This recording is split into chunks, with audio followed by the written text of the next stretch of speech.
All right, so I brought my new toy, which is a Glock 26.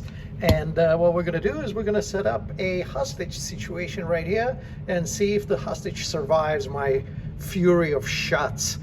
All right, let's get it out to 15-20 yard line and let's see what I can do.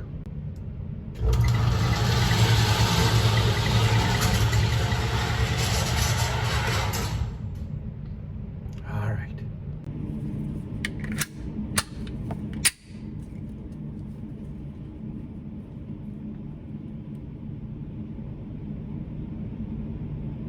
Release the hostage!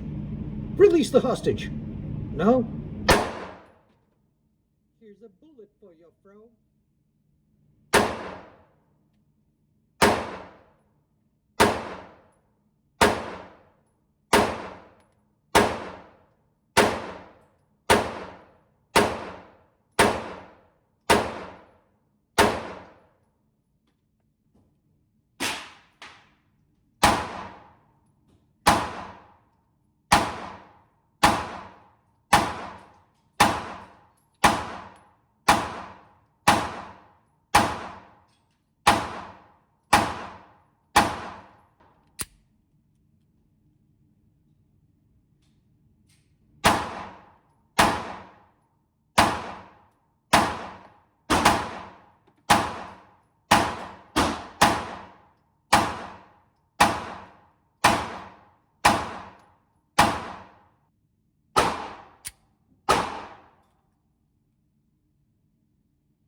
Oh, I'm afraid to look. Haha, the hostage lives. Man, I should go into the hostage saving business.